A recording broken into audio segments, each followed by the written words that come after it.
Hello नमस्कार प्यारे साथियों, आप सभी का स्वागत है आज की इस क्लास में। और आज से हम स्टार्ट करने वाले हैं मध्यकालीन भारत का इतिहास। मध्यकालीन भारत के इतिहास को हम बेहतर तरीके से पढ़ने वाले हैं और एक महत्वपूर्ण भूमिका निभाता है मध्यकालीन भारत का इतिहास आपके एग्जाम्स में। तो हम बेहतर तरीके से सारे युद्धों के बारे में पढ़ेंगे, साथ ही साथ जो इम्पोर्टेंट क्वेश्चन होंगे उन्हें मैं आपको बताता चलूँगा कि इन्हें आप याद कर लीजिए। और यकीन मानिए, आप इस क्लास को, इस सीरीज को बेहतर तरीके से अगर देखते हैं तो आपको मध्यकालीन भारत के इतिहास से कुछ और नहीं पढ़ने की आवश्यकता होगी और आपको एक अच्छा एक्सपीरियंस मिलेगा कि इतिहास को इतने सरल तरीके से भी पढ़ा जा सकता है। मैं आपको चित्रों के माध्यम से, ट्रिक्स के माध्यम से बताता हुआ चलूँगा और आपको एक नया आयाम यहाँ पर देखने को मिलेगा, यानी कि एक नया तरीका आपको देखने को मिलेगा जिससे आप इतिहास को बहुत ही आसान तरीके से समझ सकते हैं। आप किसी भी एग्ज़ाम की तैयारी कर रहे हैं, अगर उसमें मध्यकालीन भारत का इतिहास पूछा जाता है तो आपके लिए ये टॉपिक इम्पॉर्टेंट होने वाले हैं। तो चलिए शुरुआत करते हैं। आज का हमारा टॉपिक होने वाला है वो होने वाला है भैया भारत में मुस्लिम आक्रमण। भारत में मुस्लिम आक्रांताओं के आक्रमण के बारे में आज हम पढ़ने वाले हैं।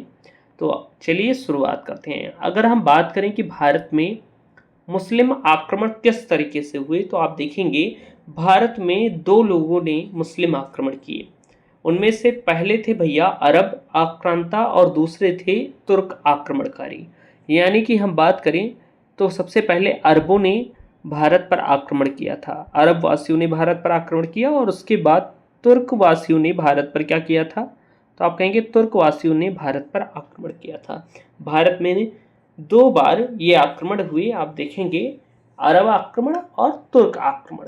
जो अरब आक्रमणकारी थे ये आक्रमण करके फिर आप देखेंगे कि इनका प्रभुत्व भारत में समाप्त हो जाएगा, लेकिन तुर्क आक्रमणकारी जो थे वो यहाँ पर मुख्य तौर पर साम्राज्य का विस्तार करने आए थे। इसलिए आप देखेंगे जो तुर्क आक्रमणकारी हैं वो भारत में अपने वंश की स्थापना भी करेंगे और भारत में शासन भी करेंगे। तो हम बेहतर तरीके से पढ़ने वाले हैं दोनों चीज़ों को। अरब आक्रमण हमें थोड़ा सा पढ़ना है, उसके बाद हम तुर्क आक्रमण पर आएंगे और फिर इसी के अंतर्गत हम महमूद गजनवी, मोहम्मद गौरी, गुलाम वंश, इन सब को पढ़ने वाले हैं। तो चलिए शुरुआत करते हैं। मैंने आपको बताया कि भारत में मुस्लिम आक्रमण दो तरीके से हुए, एक अरब आक्रमण हुआ और एक तुर्क आक्रमण हुआ। अगर मैं बात करूं कि भारत में मुस्लिम आक्रमण क्यों हुए, या आप कह सकते हैं कि भारत में अरब आक्रमण क्यों हुए, उनका रीजन क्या था, तो उनका रीजन एक ही था भैया। उद्देश्य क्या था या उनका कारण क्या था भारत पर आक्रमण करने का। तो पहली बात आप ये सुनिए कि भारत जो है वो सोने की चिड़िया कहा जाता था, यानी कि भारत धन संपदा से एकदम क्या था, परिपूर्ण था। इसलिए जो आसपास के आक्रमणकारी हुआ करते थे वह हमेशा अपनी निगाहें भारत पर ही टिकाए रहते थे कि कब मौका मिले और वह भारत पर आक्रमण कर दें। इसलिए आप देखेंगे कि भारत बहुत ही महत्वपूर्ण रहा, यहाँ पर हमेशा विदेशी आक्रमण होते हुए हैं, यानी कि होते रहे हैं। आप देखेंगे सिकंदर भी भारत पर आक्रमण करना चाहता था या उसने किया भी था, हालांकि वह भारत को जीत नहीं सका था, लेकिन हर जो आक्रमणकारी था वो भारत की ओर आकर्षित जरूर होता था, क्योंकि यहाँ पर भैया एक तो धन दौलत बहुत ज़्यादा थी। भारत प्राकृतिक रूप से भी बहुत धनी है। आप देखेंगे यहाँ पर सभी प्रकार के मौसम पाए जाते हैं, सभी प्रकार की लगभग फसलें यहाँ पर उत्पादित होती हैं।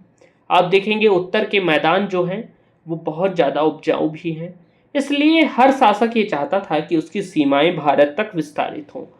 तो अगर हम बात करें कि भारत पर अरब आक्रमण के उद्देश्य क्या थे, तो पहला उद्देश्य आप देखेंगे कि भैया धन, पैसा, पैसा बोलता है, यानी कि पैसा ही सब कुछ है। आप देखेंगे आज भी जो धनवान है वो सशक्त है, तब भी यानी कि पहले भी यही होता था। जो जिसके पास पैसा होगा, जिसके पास धन होगा, उसी की बातें ही मानी जाती थी। तो भैया ये बात तो आपको पता ही होगी कि पैसा ही सब कुछ है। इसलिए इंसान हमेशा धन दौलत कमाने के चक्कर में मेहनत भी करता है। कई लोग गलत काम भी करते हैं पैसा कमाने के चक्कर में, कई लोग भ्रष्टाचार भी करते हैं। इसी तरीके से जो चोर डकैत होते हैं वो लूटते भी हैं, डकैती डालते हैं धन के लिए ही तो, क्योंकि उन्हें पैसा चाहिए। तो ऐसे ही भैया अरब आक्रमणकारी ने भी भारत पर इसीलिए आक्रमण किया क्योंकि उन्हें पैसा चाहिए था, धन दौलत चाहिए था, और भारत में ये चीज़ें बहुत ज़्यादा थी। भारत के मंदिरों में ये चीज़ें बहुत ज़्यादा देखने को मिलती हैं कि पूरे भारत देश से वहाँ पर दान आते हैं। तो वहाँ पर अक्सर चीज़ें सोने चांदी की वस्तुएं बहुत ज़्यादा मिलती हैं, स्वर्ण मुद्राएं ज़्यादा मिलती हैं। तो इसलिए भैया पहला फोकस तो यही था अरब आक्रमणकारियों का कि उन्हें धन दौलत कमाना है, इसलिए उन्होंने भारत पर आक्रमण किया। इसके बाद आप देखेंगे क्योंकि अरब आक्रमणकारी जो थे वो इस्लाम धर्म को मानते थे और तब तक इस्लाम धर्म का उद्भव हो चुका था। तो इसलिए इस्लाम धर्म के प्रचार प्रसार के लिए भी अरब आक्रमणकारियों ने भारत पर आक्रमण किया। तो ये दो प्रमुख रीजन है जो अरब आक्रमणकारी के लिए भी लागू होते हैं और तुर्कों के लिए भी लागू होते हैं। ये जो दो मुख्य रीजन थे, इसीलिए मुस्लिम आक्रमणकारियों ने भारत पर आक्रमण किया था। अब मैं बात करता हूं कि अरब आक्रमणकारी ने जब भारत पर आक्रमण किया तो उसका तत्कालिक कारण क्या था। यानी कि तत्कालिक कारण कहने का मतलब क्या है कि लेटेस्ट घटना क्या थी जिसके कारण अरब वासियों को भारत पर आक्रमण करना पड़ा या अरब के जो आक्रांता थे उन्होंने भारत पर आक्रमण किया। तो इसका तत्कालिक कारण क्या था, तात्कालिक कारण क्या था। तो आप देखेंगे इसका तात्कालिक कारण ये था कि भैया इराक के गवर्नर हुआ करते थे अल हज्जाज, और अल हज्जाज जी के लिए श्रीलंका के शासक ने क्या भेजा था, तो एक उपहार भेजा था जो कि जहाज में भेजा था। तो जो उपहार उन्होंने जहाज में भेजा था उसे सिंध राज्य में, सिंध नाम का राज्य हुआ करता था, वहीं पर लुटेरों द्वारा लूट लिया गया था। और जब लुटेरों द्वारा इसे लूट लिया गया तो आप देखेंगे अल हज्जाज बहुत ज़्यादा क्रोधित हो जाते हैं। यहाँ पर आप कभी भी मैप देखेंगे, यहाँ पर तो ड्रा नहीं हो सकता है, मैं कोशिश करता हूँ कि ड्रा हो जाए। कि आप कभी भी मैप देखेंगे भारत का, अगर मैं बात करूँ भारत का मैप मैं यहाँ पर बनाने की कोशिश कर रहा हूँ, आप देखेंगे कभी भी भारत का मैप ऐसे होता है कुछ, और यहाँ पर है श्रीलंका भैया। तो जब यहाँ पर श्रीलंका है और यहाँ पर है भैया सिंध, यहाँ पर लिख देता हूँ यस, तो ये है सिंध, नीचे है श्रीलंका। और जब यहाँ से क्या भेजा गया, जहाज भेजा गया, तो यहाँ तक तो समुद्र था, पानी पानी था, तो रास्ते में जहाज ऐसे गया। लेकिन जो सिंध वाला भाग था जो कि वर्तमान में पाकिस्तान में पड़ता है, वहाँ पर ज़मीन होती है, तो वहाँ पर जहाज को रोक दिया गया और वहाँ से स्थल मार्ग से वे इराक की ओर जाने लगे। लेकिन वहीं सिंध पर क्या होता है, इस वाले क्षेत्र में क्या होता है कि कुछ डकैतों ने क्या किया कि जो उपहार भेजा जा रहा था अल हज्जाज के लिए, श्रीलंका के राजा ने भेजा था, उसे उन्होंने लूट लिया। जब लूट लिया तो इसके बाद क्या होता है, अल हज्जाज बहुत ज़्यादा क्या हो जाते हैं, तो क्रोधित हो जाते हैं, बहुत ही ज़्यादा क्या हो जाते हैं, तो आप देखेंगे बहुत ज़्यादा वो क्रोधित हो जाते हैं। और जब वो बहुत ज़्यादा क्रोधित हो जाते हैं तो इसके बाद क्या होता है कि उन्होंने, अल हज्जाज ने राजा दाहिर को हरजाना मांगा। अल हज्जाज ने राजा दाहिर से क्या मांगा था, हरजाना मांगा था, क्योंकि सिंध जो था, सिंध के शासक हुआ करते थे राजा दाहिर। आपके मन में सवाल आएगा कि ये राजा दाहिर कौन है। तो भैया ये जो जहाज जा रहा था जो सिंध में लूटा गया, तो सिंध वाला जो इलाका है, क्षेत्र है, वहां के शासक का नाम था राजा दाहिर, जो कि ब्राह्मण वंश के शासक थे, एक ब्राह्मण थे और आप देखेंगे एक शक्तिशाली शासक भी थे। तो अल हज्जाज क्रोधित हुए और उन्होंने सिंध के राजा से, जो कि दाहिर थे, उनसे हरजाना मांगा कि जो मेरा सामान लूटा गया है सिंध से, उसे आप क्या करें, वापस दे दें, उसका हरजाना हमें दे दें। तो दाहिर ने हरजाना देने से मना कर दिया। दाहिर ने क्या किया था कि दाहिर ने देने से मना कर दिया, यानी कि हरजाना देने से मना कर दिया। जब उन्होंने हरजाना देने से मना कर दिया तो इसके बाद क्या होता है कि अल हज्जाज बहुत ज़्यादा क्रोधित हो जाते हैं। राजा दाहिर ने क्यों मना किया, तो उसका रीज़न ये था कि भैया किसी भी राज्य में चोर डकैत जो हैं वो राजा के नियम का फॉलो नहीं करते। आप आज भी देखें, जैसे सरकार है, कहीं पर चोरी होती है तो क्या उसका जिम्मेदार सरकार है? सरकार बिल्कुल नहीं है, क्योंकि चोर जो होते हैं वो सरकार के भी नहीं होते।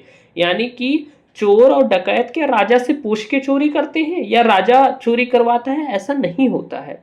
आप देखेंगे जो चोर डकैत होते हैं वो किसी के सगे नहीं होते, वो राजा को भी नहीं मानते, वो सरकार को भी नहीं मानते। तो राजा ताहिर ने कहा कि अगर जनता में किसी ने लूटा होता तो मैं कार्रवाई कर सकता था, लेकिन जब चोर डकैतों ने लूटा है तो उन पर मेरा नियंत्रण ही नहीं है, तो मैं कैसे वापस कर दूं? और जब मैंने कुछ किया ही नहीं है तो मैं हरजाना क्यों लूं? जाओ चोर डकैतों को पकड़ो। इसलिए दाहिर ने मना कर दिया। अब ये बात से क्या हुआ कि अल हज्जाज का ईगो हर्ट हो गया, भैया एकदम क्रोध में आ गए कि अरे हमें देने से मना कर दिया, हम तो सूरवीर हैं, ये हैं वो हैं। इनके मन में ये सारे ख्याल आने लगे और इसके बाद अल हज्जाज ने कहा कि जाओ सिंध को लूट लो और वहां पर आक्रमण कर दो। तो भैया अल हज्जाज के आदेश पर सिंध पर आक्रमण किया गया और जब वहां पर आक्रमण किया जाता है तो आप देखेंगे कि क्या होता है, तो आप देखेंगे कि पहला मुस्लिम आक्रमण होता है, पहला मुस्लिम आक्रमण होता है। कौन सा आक्रमण होता है, तो आप कहेंगे पहला मुस्लिम आक्रमण होता है और ये आक्रमण होता है 711 ईस्वी में। 711 ईस्वी में ये आक्रमण होता है उबैदुल्लाह द्वारा। उबैदुल्लाह के द्वारा प्रथम मुस्लिम आक्रमण किया जाता है सिंध पर, लेकिन ये आक्रमण क्या होता है, असफल होता है, क्योंकि जो अल हज्जाज थे उन्होंने दाहिर को, राजा दाहिर को हल्के में लिया था। उन्हें लगता था कि आम सा छोटे से क्षेत्र का राजा है, उसे हम ऐसे ही जीत लेंगे, लेकिन उन्हें नहीं पता था कि दाहिर बहुत ही ज़्यादा शक्तिशाली शासक थे और उन्होंने खदेड़ खदेड़ कर मारा, यानी कि दौड़ा दौड़ा कर पीटा इन अरब आक्रमणकारियों को जिन्होंने भारत पर पहला आक्रमण किया था, पहला मुस्लिम आक्रमण। पानी पी लेता हूं। तो भैया इससे क्या हुआ कि पहला मुस्लिम आक्रमण जो था, आपसे कभी भी पूछा जाए कि पहला मुस्लिम आक्रमण क्या सफल हुआ था, तो नहीं भैया, पहला मुस्लिम आक्रमण असफल हुआ था क्योंकि राजा दाहिर ने इन्हें पराजित कर दिया था। आप देखेंगे कि सिंध पर आक्रमण जब हुआ तो उस समय वहां के शासक राजा दाहिर हुआ करते थे, यहाँ पर लिखा है, मैंने आपको पहले ही बता दिया है। अब मैं बात करूं तो दूसरा मुस्लिम आक्रमण होता है। इसके बाद अल हज्जाज और ज़्यादा उनका ईगो हर्ट हुआ और उन्होंने फिर से दूसरी सेना की टुकड़ी भेज दी राजा दाहिर के सिंध राज्य में आक्रमण करने के लिए। तो भैया दूसरा मुस्लिम आक्रमण होता है और इस बार जो आक्रमण होता है इसमें भी दाहिर बहुत ही सख्ती से लड़ते हैं। ये भी आक्रमण 711 ईस्वी में ही हुआ था और इसे करने वाले बुदेल नाम का शासक था, उसने किया था यहाँ पर आक्रमण। और यह भी आक्रमण क्या हुआ था, तो आप देखेंगे असफल हुआ था, यानी कि दूसरा मुस्लिम आक्रमण भी असफल रहा। इसमें राजा दाहिर विजयी हुए और उन्होंने फिर से इन लोगों को खदेड़ खदेड़ कर मारा। लेकिन आप देखेंगे कि एक साल के अंदर ही दो आक्रमण हो गए। सिंध बहुत ही छोटा राज्य हुआ करता था और उस समय सिंध की मदद करने वाले जो आसपास के राज्य थे उन्होंने मना कर दिया था कि हम आपकी मदद नहीं करेंगे। तो किसी छोटे राज्य पर जो अरब थे वो बहुत ज़्यादा शक्तिशाली थे। सिंध शक्तिशाली तो थे लेकिन छोटा राज्य उनका था, उनके पास सेनाएं भी कम थी और उनकी मदद किसी ने नहीं की। तो इसलिए साल में जब दो बार आक्रमण होते हैं, जीते चाहे जो, हारे चाहे जो, लेकिन सेनाएं दोनों लोगों की मरती हैं, चाहे जो जीता हो या हारा हो, लेकिन सेनाएं दोनों तरफ की मरती हैं। तो इसलिए क्या हुआ कि साल में दो आक्रमण होने से काफ़ी आर्थिक स्थिति पर प्रभाव पड़ा राजा दाहिर की और सेनाएं भी कम हो गई। और इसके बाद ही तुरंत क्या हुआ, मुस्लिमों के द्वारा या आप देखेंगे अरब आक्रमणकारियों द्वारा फिर से एक आक्रमण किया जाता है और ये वाला जो तीसरा आक्रमण था ये सफल हो जाता है। इसीलिए परीक्षा में जब भी कभी पूछा जाता है कि प्रथम सफल मुस्लिम आक्रमण कौन सा है, तो हम इसका नाम लेते हैं, क्योंकि पहला सफल मुस्लिम आक्रमण 711 ईस्वी में हुआ था जो कि मोहम्मद बिन कासिम के द्वारा किया गया था। मोहम्मद बिन कासिम के द्वारा ये आक्रमण हुआ था और ये आक्रमण सफल हुआ था, ये बात आपको ध्यान रखनी है। यानी कि आप देखेंगे एक साल के भीतर ही 3 आक्रमण हुए। तो जो तीसरा आक्रमण था, इस समय सिंध की स्थिति काफ़ी खराब हो गई थी, सेनाएं कमज़ोर हो चुकी थी, यानी कि कई सारे सैनिक मारे जा चुके थे क्योंकि 2 युद्ध इसके पहले वे जीत चुके थे। तो उन्हें मौका नहीं मिला और दाहिर की कोई मदद भी करने नहीं आया, राजा दाहिर की। तो इससे क्या हुआ कि तीसरी बार सबसे योग्य शासक को उन्होंने भेजा, योग्य नेतृत्वकर्ता को भेजा अरब आक्रमणकारियों ने, जिनका नाम था मोहम्मद बिन कासिम। आप देखेंगे मोहम्मद बिन कासिम को अल हज्जाज ने भेजा और मोहम्मद बिन कासिम ने राजा दाहिर को पराजित कर दिया इस युद्ध में। और ये पहला सफल मुस्लिम आक्रमण है। परीक्षा में कभी भी पूछा जाए पहला सफल मुस्लिम आक्रमण किसके द्वारा किया गया, तो आप कहेंगे 712 ईस्वी में मोहम्मद बिन कासिम के द्वारा। इतनी चीज़ें आपको क्लियर होंगी। अब हम थोड़ा दाहिर के बारे में जान लेते हैं, राजा दाहिर के बारे में। राजा दाहिर की अगर मैं बात करूं तो सिंध का परिचय हम जान लेते हैं। सबसे पहले सिंध के परिचय की अगर मैं बात करूं तो सिंध पर पहले राय वंश का शासन हुआ करता था और राय वंश के शासक हुआ करते थे राय साहसी द्वितीय। यानी कि राय वंश के शासक हुआ करते थे राय साहसी द्वितीय, जो कि सिंध पर शासन करते थे। इन्हीं का एक मंत्री था जिनका नाम था चच। इनके मंत्री का क्या नाम था? तो आप कहेंगे इनके मंत्री का नाम हुआ करता था चच। चच नाम का आदमी हुआ करता था। यही चच आगे चलकर क्या करता है कि इसी चच नाम के व्यक्ति ने आगे चलकर सिंध पर एक विद्रोह किया। चच ने विद्रोह करके सिंध पर नए वंश चच वंश की स्थापना की और राय साहसी द्वितीय जो वहां के शासक थे उन्हें उनके पद से हटा दिया और एक नए वंश की स्थापना की चच नाम के व्यक्ति ने, जिसे हम चच वंश कहते हैं। और जब चच वंश की स्थापना हुई तो ये एक ब्राह्मण वंश हुआ करता था। चच ने सिंध को संगठित किया और साम्राज्य का विस्तार किया, यानी कि सिंध के एक महान शासक हुए चच। उन्होंने सिंध की सीमाओं का खूब ज्यादा विस्तार किया, साम्राज्य विस्तार किया। अब भैया इन्हीं चच नाम के व्यक्ति जो हैं, इन्हीं चच नाम के व्यक्ति के पुत्र का नाम क्या था? चंद्र। यानी कि चच के पुत्र का नाम चंद्र था और चंद्र के पुत्र का नाम दाहिर था। ये बात आपको ध्यान रखनी है। तो भैया दाहिर इन्हीं के वंशज थे, यानी आप कह सकते हैं कि राजा दाहिर चच के वंशज थे, या आप कह सकते हैं कि इनके दादाजी थे, राजा ताहिर के दादाजी थे चच। तो भैया ये थे चच के वंशज। हमें ये पीढ़ी बहुत ज़्यादा नहीं याद रखनी, बस ये ध्यान रखना है कि राजा ताहिर का संबंध चच वंश से था। ये चच के वंशज थे, चच का वंशज थे। तो अगर मैं बात करूं कि दाहिर की, तो दाहिर के ही शासनकाल में मोहम्मद बिन कासिम का आक्रमण होता है। जैसा कि मैंने अभी आपको बताया कि मोहम्मद बिन कासिम का आक्रमण राजा दाहिर के ही शासनकाल में हुआ। और इस बात की जानकारी कहाँ से मिलती है? आप कहेंगे भैया कैसे आपने जाना? तो इसकी जानकारी मिलती है चचनामा पुस्तक से, जिसे अली अहमद ने लिखा है। One of the most important question है, आपसे परीक्षा में पूछा जा सकता है कि चचनामा पुस्तक के लेखक कौन है। तो आपको ध्यान रखना है कि चचनामा पुस्तक के लेखक अली अहमद हैं। ये बात आपको ध्यान रखनी है। अब ये आपको जो चित्र दिखाई दे रहा है यही है भैया मोहम्मद बिन कासिम, जिन्होंने सिंध पर आक्रमण किया था और भारत को खूब ज़्यादा लूटा भी था। मोहम्मद बिन कासिम इनका नाम है और मोहम्मद बिन कासिम इराक के गवर्नर अल हज्जाज का सेनापति हुआ करता था। आप कहेंगे कि ये अल हज्जाज का सेनापति भी था, भतीजा भी था और दामाद भी था। यानी कि एक तो अल हज्जाज जो इराक के गवर्नर थे, शुरुआत में मैंने आपको इनके बारे में बताया था, तो इनके ये भतीजे भी थे, इनके दामाद भी बन गए और इनके सेनापति भी थे। तो ये बात आपको ध्यान रखनी है। और खैबर दर्रे से भारत आया। आपसे परीक्षा में ये प्रश्न पूछा जा सकता है कि मोहम्मद बिन कासिम किस दर्रे से भारत आया? तो आपको ध्यान रखना है कि ये खैबर दर्रे से भारत में आया था। अब इसके बाद क्या होता है कि हमने राजा ताहिर के बारे में जान लिया। अब हम जान लेते हैं कि जब मोहम्मद बिन कासिम ने सिंध पर आक्रमण किया तो उसने कौन कौन से प्रमुख अभियान किए। तो भैया पहला अभियान उसने किया था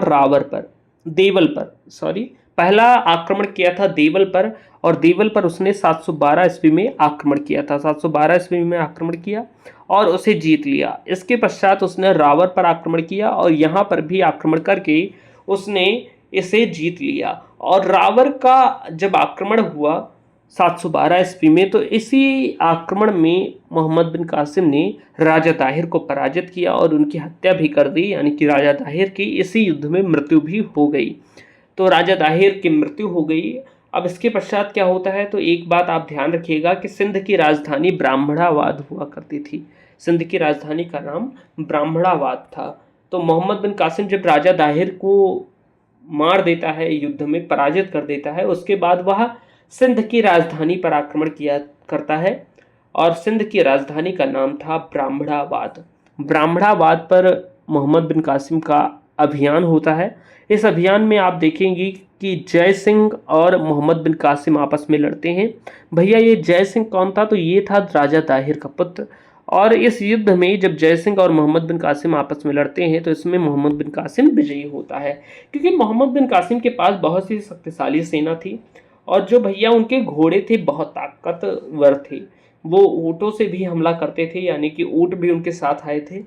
तो बेहतर तरीके से अच्छे अस्त्र शस्त्र के कारण उन्होंने ये अभियान भी उनका सफल रहा और इसमें उन्होंने जय सिंह को पराजित कर दिया। इसके पश्चात आप देखेंगे कैसे भारतीय लोग इन लोगों से डरते थे। क्यों डरते थे? क्योंकि ये युद्ध तो जीतते ही थे, भारतीय राजाओं को अगर पराजित करते थे तो उसके बाद क्या करते थे, धन दौलत लूटने के बाद उन्हें अपमानित करते थे, उनकी बहू बेटियों को भी लूट लेते थे या अपहरण कर लेते थे। इसलिए भारतीय जनता इनसे डरती भी बहुत ज़्यादा थी। तो आप देखेंगे कि कासिम ने दाहिर की पत्नी और 2 पुत्रियों को कैद कर लिया था। दाहिर की एक पत्नी थी और 2 पुत्रियां थीं, उनको कैद कर लिया था किसने, तो आप कहेंगे मोहम्मद बिन कासिम ने कैद कर लिया था।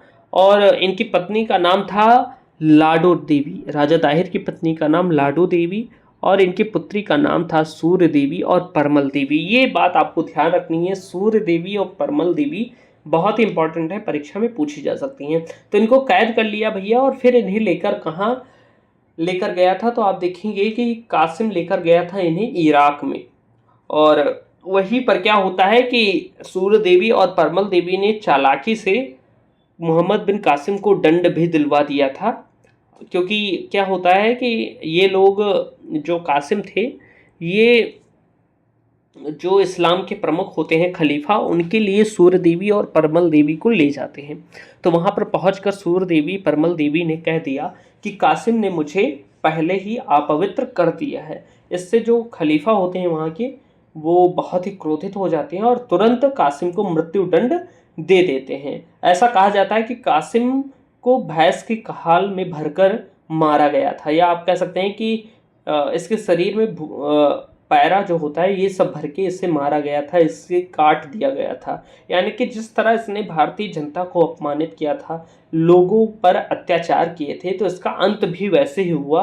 आप देखेंगे कि कासिम को भी क्या मिला था, मृत्युदंड मिला था, ये भी बाद में मर गया था। तो ये बाद की कहानी है जब ये सूर्य देवी और परमल देवी को लेकर इराक जाएगा। ये एडिशनल जानकारी है, मैंने वैसे बता दी, इसे याद रखने की ज़रूरत नहीं है।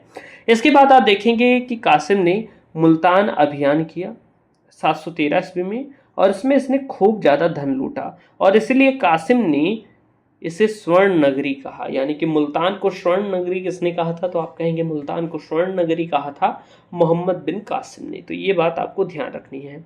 अब इसके बाद हम one of the most important चीज़ के बारे में जान लेते हैं। आपसे पूछा जाता है कि भारत में सर्वप्रथम जजिया कर लगाने वाला शासक कौन था, तो आपको ध्यान रखना है कि भारत में सर्वप्रथम जजिया कर लगाने वाला शासक मोहम्मद बिन कासिम था। कौन था, तो आप कहेंगे मोहम्मद बिन कासिम था, इसने सबसे पहले जजिया कर लगाया था। जजिया कर क्या होता है भैया, आइए समझ लेते हैं। जजिया कर की अगर मैं बात करूं तो ये गैर मुस्लिमों से लिया जाने वाला एक कर है। गैर मुस्लिम क्या होते हैं भैया, यानी कि जिन्होंने इस्लाम धर्म को नहीं माना है या इस्लाम धर्म को नहीं स्वीकार करते। यानी कि इस्लाम धर्म के अतिरिक्त चाहे वो हिंदू हो, बौद्ध हो, जैन हो, सिख हो, ये सारे धर्म के लोग क्या हैं, इन पर टैक्स लिया जाता था, जजिया वाला। तो आप देखेंगे कि जजिया कर जो है ये गैर मुस्लिमों पर लगने वाला कर है, यानी कि जो मुस्लिम नहीं है उन पर लगाया जाता था। ये क्यों लगाया जाता था, कि ये इसलिए लगाया जाता था, इससे जनता को प्रलोभन दिया जाता था कि तुम भैया इस्लाम धर्म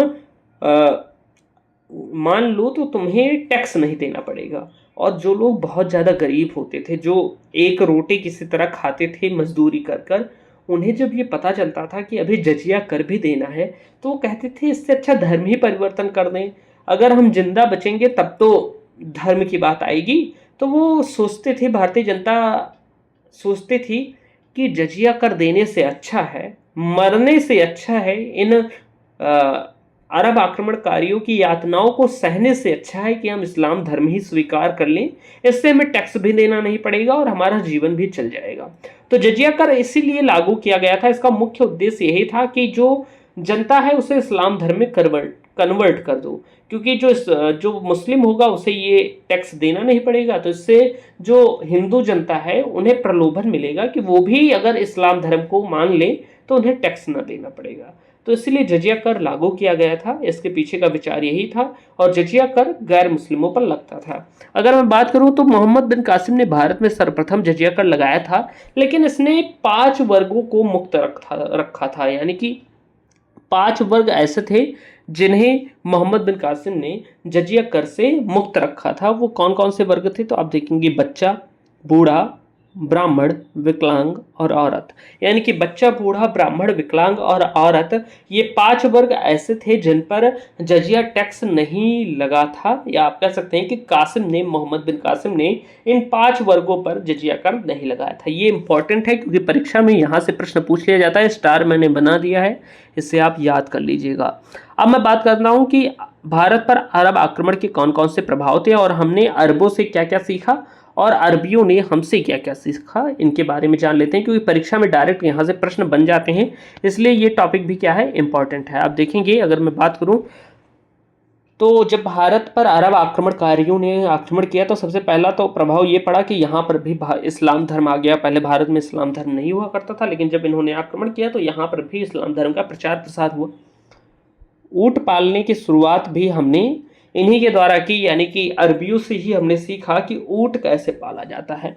खजूर, डेट्स, आप जानते होंगे कि अरब की खजूर बहुत ज़्यादा फेमस है, तो खजूर की खेती करना हमने अरब वासियों से सीखा था। परीक्षा में यहाँ से डायरेक्ट प्रश्न पूछ लेता है। जजिया कर नामक कर की शुरुआत भी इनके द्वारा की गई। अभी मैंने बताया कि मोहम्मद बिन कासिम ने सर्वप्रथम जजिया कर लागू किया था। मानसून शब्द जो हम सुनते हैं कि मानसून आ गया, मानसून चला गया, तो ये जो मानसून शब्द है ये भी हमने अरब वासियों से ही सीखा था। मानचित्र कला, मैपिंग करना भी हमने अरब वासियों से ही सीखा था।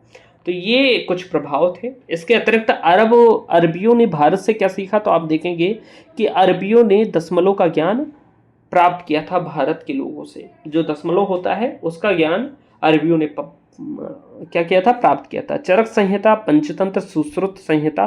चरक संहिता जो कि है मेडिसिन से संबंधित है, सुश्रुत संहिता भी मेडिसिन से संबंधित है। इन सब का ज्ञान अरबियों ने हमसे किया और फिर इसके बाद क्या करते हैं, वे इसका अरबी में अनुवाद करते हैं इन ग्रंथों का, और ये ज्ञान हमसे लेकर जाते हैं अपने देश में।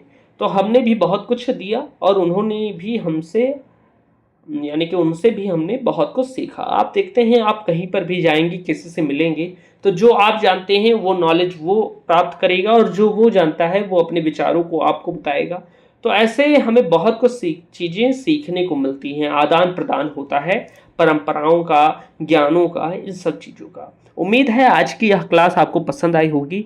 अगर ये क्लास आपको पसंद आई हो तो आप कमेंट में ज़रूर बताइएगा, एक कमेंट कर दीजिएगा कि भैया आपको ये क्लास कैसी लगी, और वीडियो को लाइक भी करिएगा। और अगर आप टेलीग्राम चैनल में ज्वाइन होना चाहते हैं, नीचे लिंक है, वहाँ से ज्वाइन कर सकते हैं। मिलते हैं अगली क्लास में, तब तक के लिए धन्यवाद।